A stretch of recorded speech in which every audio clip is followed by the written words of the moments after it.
All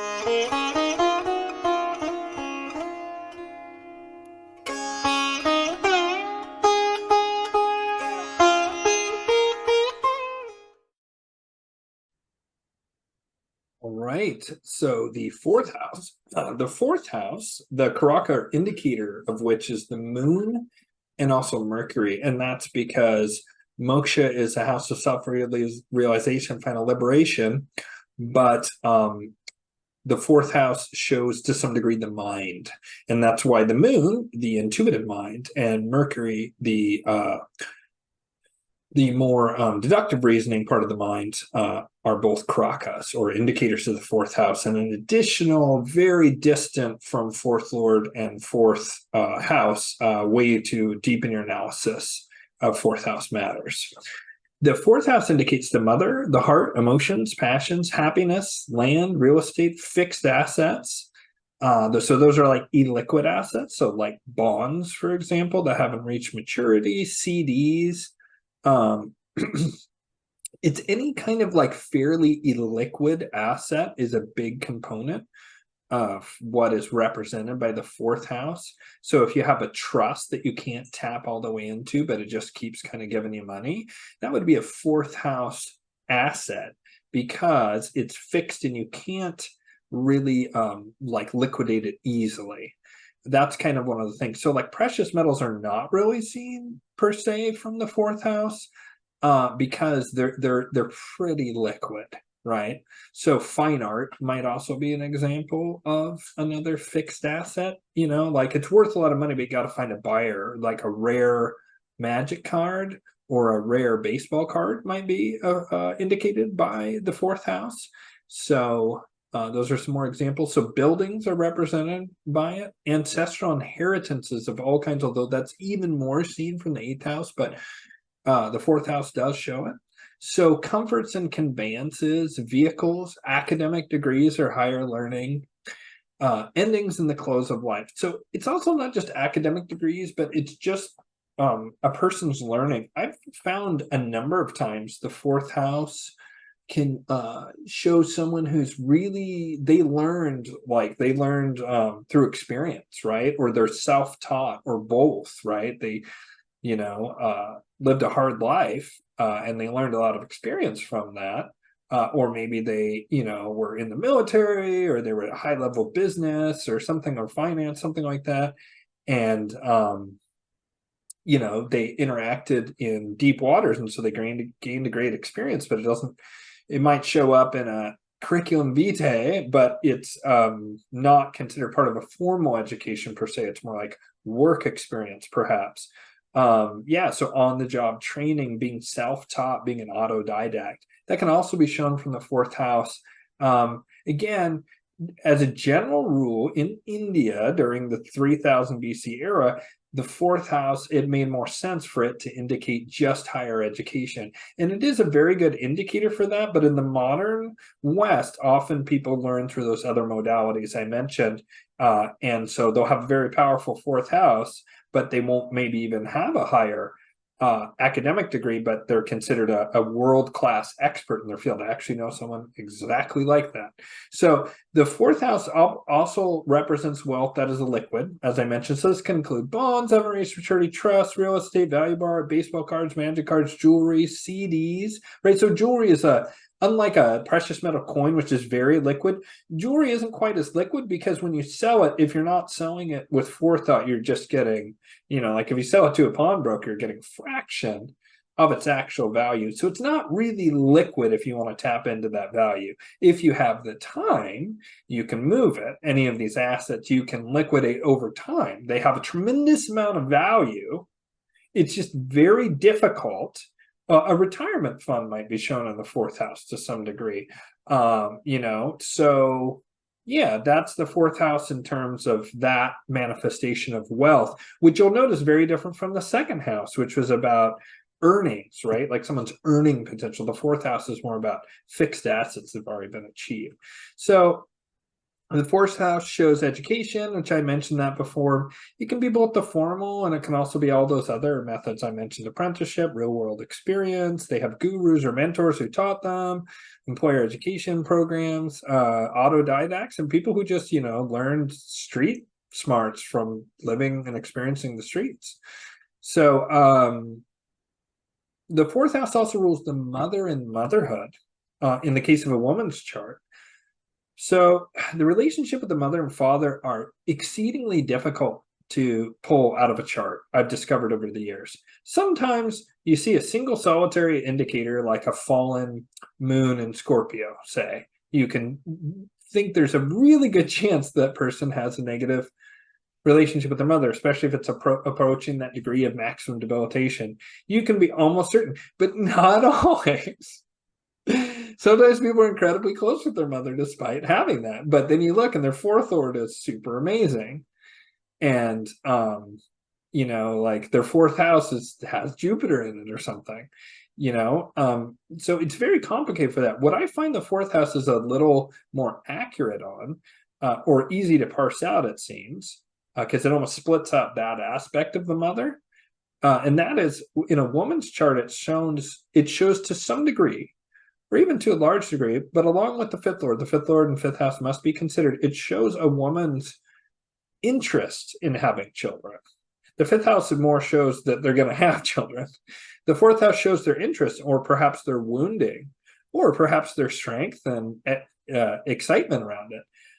I know someone who has a somewhat complicated relationship with their mother, but they have a powerful fourth house, and they're an incredible mother themselves. They're a really good mother themselves, but their relationship with their mother isn't quite as good as you'd expect from that stocked fourth house. Very often, of course, if you see a woman who is really, really mistreated by her mother, especially from a very young age, and basic trust wasn't established, say the mother was an addict or something, neglecting the baby, it's not uncommon for women who have this kind of like terrible wounding experiences, which are also showed karmically by that, that they maybe are even like trying to be a good person. They're like, man, I cannot bring a child into this world with all this unhealed trauma I have about my mother. No way, I do not want to have a child, which is totally understandable and perfectly valid. I mean, it's very complicated. And of course, when it comes to a person's thing with their relationship with their parents, if you're doing a client's chart, especially, or a friend, and really if you're doing anyone's chart, mother and father relationships are very, very sensitive. I had to learn to be really careful in how I describe certain things, and sometimes soften the blow when it comes to mother and father stuff. I once had a client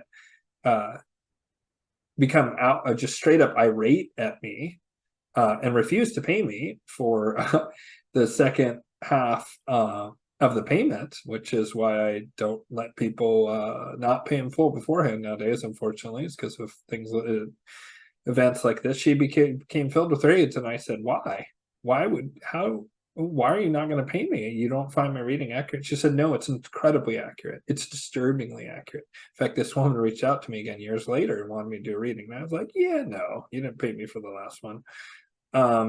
But that person had a tremendous amount of wounding around their parents, and so because of that, I feel that I should have been more delicate. It was one of the very first charts I ever did professionally, and I don't think I was delicate enough given the amount of damage on it. I was pretty delicate, but it was also Mercury retrograde at the time. But you need to be careful and respectful of people and their relationship with their parents, because if you have a really damaged relationship with your parents, that is a core wound usually, and you got to use the utmost sensitivity with clients or friends. So do keep that in mind. You also need to be careful. Some women are very charged about the subject of motherhood, and usually it's women who are not interested in motherhood are very charged about it. But you have to be considerate about that as well. So while often these things would read out exactly as you expect, someone with a fourth lord moon in Scorpio has a mentally ill mother with severe problems with her, you can find that people with afflicted fourth lords still are quite close with their mothers, like I mentioned earlier. The entirety of the chart must be read and all the indications of the mother considered, of which the fourth lord is only one. Please keep that in mind. And the moon is only one even. You can also see the degree to which a woman might wish to become a mother and how she might respond to motherhood by looking at the condition of her fourth lord and her fourth house. And so like all the aspects to the house, any planets in the house, the condition of the fourth lord. So I find that the fourth lord and house to be a bit more representative, like I said, of the woman's own feelings on maternity, rather than as the primary indicator of that woman's relationship with her own mother.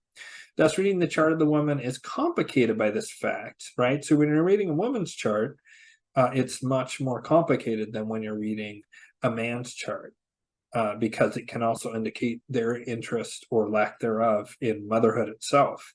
So as it is a dual indicator for women, that needs to be considered when considering the fourth house and the fourth lord. And I slightly favor, for a woman's charts reading, that it tends to indicate her own attitudes towards motherhood, and is one of many indicators for her relationship with her mother. So, yeah, it's a very nuanced thing, and it takes quite a bit of experience to get accurate about. I just think that's true with Vedic astrology in general. It takes a lot of experience to really understand things. I mean, probably just really astrology in general. But I think in Vedic astrology, because you have to parse out the what these things meant in ancient India and modernize it as I described earlier. So real estate is much more clearly indicated by the fourth lord and fourth house. It's not as complicated to read because it's kind of the only indicator of whether someone's going to own real estate. Some people make a lot of money, but they have a really modest home. That is a thing. Some people are that way. It's fairly rare. Those two are usually interlinked to some degree, but yeah, there's people who like they're tech nomads and they don't own a place, but their second house and second lord is loaded, but their fourth house maybe is a bit weak and kind of like not that promising, and that might explain why they have so much money and it's all liquid, and they don't want to settle down anywhere because that fourth house is kind of weak. So the only really unusual thing around fourth house is you'd be like, okay, so fourth house and fourth lord in the fifth house, that's past life karma. Fifth house, around fourth house matter, real estate. So this person's past life karma. Maybe they built a bunch of, maybe when Jimmy Carter dies, when he reincarnates, he will have a lot of property because he built all those houses for people with Habitat for Humanity. And please don't get bogged down in the whether or not Jimmy Carter is a good person. I really don't care. I'm just giving an example, like just take it at face value, please, for this example, for the love of God. And fourth house, right? If he made a bunch of houses for people, it stand to reason to house the homeless and veterans and whatever. It would stand to reason that in the next life he might have a very nice house. So fourth lord in the fifth house might be seen, someone with past life karma and credit that and guarantees they're going to have fixed assets such as owning a home.